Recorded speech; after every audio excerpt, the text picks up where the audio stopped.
Chilli powder, ಸಖತ್ ಖಾರ, ಬಣ್ಣ ಮತ್ತು ರುಚಿ. ಆಚಿ ಚಿಲ್ಲಿ ಪೌಡರ್. ಕೊಟ್ಟ ಮಾತು ಮರೆಯಬಾರದೆಂಬ ಡಿಕೆಶಿ ಹೇಳಿಕೆ ವಿಚಾರ. ಕೊಟ್ಟ ಮಾತು ನೆನಪಿಸುವುದರಲ್ಲಿ ತಪ್ಪಿಲ್ಲ. ಬೆಂಗಳೂರಿನಲ್ಲಿ ಮಾಜಿ ಸಚಿವ ಕೆಎನ್ ರಾಜಣ್ಣ ಈ ಸ್ಟೇಟ್ಮೆಂಟ್ ಕೊಡ್ತಾ ಇದ್ದಾರೆ. ಬಜೆಟ್ ವರೆಗೆ ಏನೂ ಆಗಲ್ಲ ಅಂತಾನೂ ಈ ಸಂದರ್ಭದಲ್ಲಿ ಹೇಳಿದರು. ಅಲ್ಲಿವರೆಗೆ ಏನ್ ಮಾತಾಡಕ್ ಹೋಗಬೇಡಿ. ರಾಜಕಾರಣದಲ್ಲಿ ಯಾವುದೇ ಬದಲಾವಣೆ ಆಗಲ್ಲ. ಮಾರ್ಚ್ 31ರವರೆಗೆ ಯಾವುದೇ ಕಲ್ಪನೆಗಳು ಬೇಡ ಅಂತ ಹೇಳಿದ್ದಾರೆ.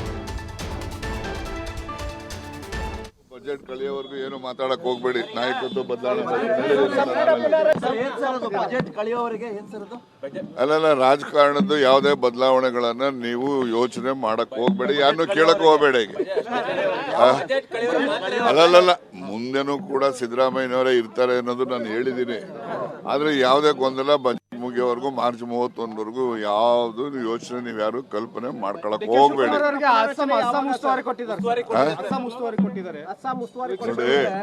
ಅವ್ರಿಗೆ ಅಸ್ಸಾಂ ಉಸ್ತುವಾರಿ ಕೊಟ್ಟಿದ್ದಾರೆ, ಜಾರ್ಜ್ ಅವ್ರಿಗೆ ಕೇರಳ ಕೊಟ್ಟಿದ್ದಾರೆ, ವೆಸ್ಟ್ ಬೆಂಗಾಲ್ ಹರಿಪ್ರಸಾದ್ ಕೊಟ್ಟಿದ್ದಾರೆ.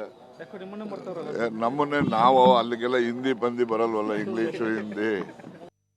ಡಿ.ಕೆ. ಶಿವಕುಮಾರ್ ಅವರು ಕೊಟ್ಟ ಮಾತನ್ನು ನೆನಪಿಸಿದ್ದಾರೆ.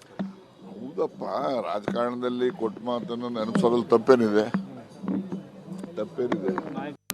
ಈಗ ಆಸ್ ಆಫ್ ನಾವು ಬಜೆಟ್ ಕಳೆಯೋವರೆಗೂ ಏನು ಮಾತಾಡಕ್ ಹೋಗ್ಬೇಡಿ. ನಾಯಕತ್ವ ಬದಲಾವಣೆ